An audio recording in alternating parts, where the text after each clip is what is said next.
जाय निउसखौ मुगानि थान्दै निउस चेनेला फोरमायदों बे टटेलि रं। मानो होननानै बुङोबा मुगानि थान्दै निउस चेनेलाव जाय भिडिअखौ प्ले खालामदोंमोन बे भिडिअआव फार्स्ट सासे कन्टेस्टेन्टआ सासे बादायारिया बुंदोंमोन जे फार्स्ट दिनखालि माने क्वार्टार फाइनाल खालि जाय क्वार्टार फाइनाला 25आव जादोंमोन बे दिनखालि बे कन्टेस्टेन्टआ 82 मार्क मोनदोंमोन आउट अफ 100 बेखौ जोंबो मिथिगौ बा गावबो मिथिगौ।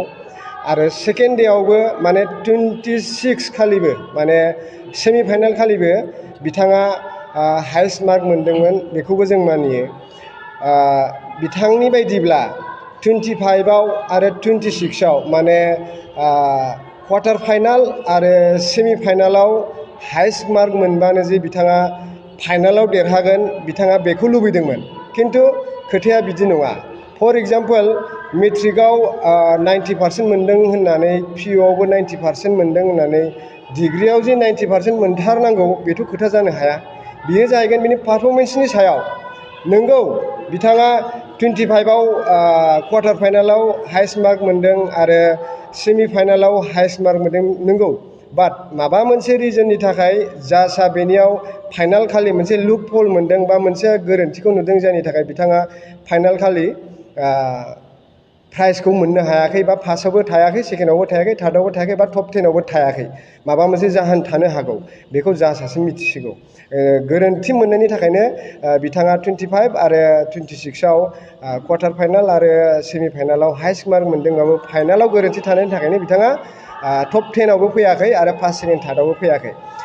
बिथाङा आरो मोनसे खोथा बुंबावदों जे क'क्राझारा अलवेज मेकिं खालामो। क'क्राझारा मा मेकिं खालामो आं बेखौ बुंनो रोंलिया। खारन बिथाङा डाइरेक्ट क'क्राझारा मेकिं खालामो होननाय लोगो लोगो जों जौगा फिल्म प्रडाक्सना डान्स बड'लेण्ड डान्स खुंनायखौल' बुंनाय जायाखै।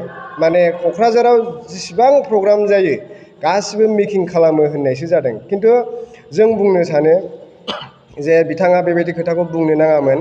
माने जोंबोथ' जोंनो खुद जाज खालामाखै, जों बाहेरानिफ्राय जाय बिथाङा मुम्बाइनिफ्राय फैदों बिथाङासो बेखौ जाज खालामदों। दा बिथाङा जाज खालामनायनि उनावसो रिजाल्टखौ डिक्लेयार खालामदों आरो बे रिजाल्ट डिक्लेयारेसननि सायाव बिथाङा मोनसे रेसपेक्ट थानांगौमोन जे निस्सय आंहा माबा मोनसे भुल जादों खोमा बेखायनो आंखौ टप 10आवबो दोनाखिसै बा फार्स्ट सेकेन्ड थार्डखौथ' मोनखायाखिसै। बे जिनिसखौसो बे बुजिनानै लानांगौमोन आरो फिउचारनि थाखाय बिथाङा साबसिन नाजाबावनांगौमोन। बरन्स बेखौ सानाबालासिनो बिथाङा मा खोथा बुंखो जे क'क्राझाराव जेसेबां प्रग्राम जायो गासिबो मेकिं जायो होननाय मोनसे बिराद गिदिर खौरांखौ बिथाङा बुंदों आरो। दा बेनि थाखाय बिथाङा मोनसे गोरोन्थि मेसेज होनानै जोंनि समाजाव माने जौगा फिल्म प्रडाक्सननि डान्स बड'लेण्ड डान्सखौथ' बदनाम खालामखाबाय, लोगोसे क'क्राझार होननाय लोगो लोगो क'क्राझार डिस्ट्रिक्टखौबो बिथाङा बदनाम खालामजोब्बाय होननाय। माने क'क्राझारावनो टप 10बो लाखिजोब्बाय, क'क्राझारावनो फार्स्ट सेकेन्ड थार्डखौबो लाखिजोब्बाय। नाथाय बिथाङा मोनसे खोथाखौ मिथिया जे क'क्राझाराव रावबो मोनाखै, सिंगेल 1% मोनाखै। फार्स्ट प्राइजआ थांदों बङाइगाव, सेकेन्ड प्राइजआ थांदों बाक्सायाव, थार्ड प्राइजआ थांदों आरोबाव बङाइगावआवनो। दा बिथाङा मा खोथाखौ लानानै जे क'क्राझारावनो लाखिजोब्बाय होनदों बेखौ जों बुजियासै। निस्सय बिथाङा जोंनि डान्स बड'लेण्ड डान्सखौ बदनाम खालामनो नाजादों बा पाब्लिकनि नोजोराव जोंनि महरखौ, जोंनि इमेजखौ गाज्रि खालामनो नाजादों। लोगोसे क'क्राझारावनो लाखिजोब्बाय होननाय लोगो लोगो जोंनि क'क्राझार डिस्ट्रिक्टखौ बिथाङा बदनाम खालामनो नाजादों। बेखायनो आं सानो बिथाङाबो जोंनि जौगा फिल्म प्रडाक्सना जाय डान्स बड'लेण्ड डान्सखौ अर्गानाइज खालामदों, डान्स बड'लेण्ड डान्सनिसिम बिथाङा निमाहा बिनांगौ। लोगोनि थान्दै निउस चेनेला जाय खौरांखौ फोसावदों बे खौरांखौ थुब्लाव ब्रह्म जाय बिथाङा फिजिय'थेरापिस्ट क'क्राझाराव दङ, बिथाङासो बे भिडिअखौ जानला मोनला बानायदोंमोन।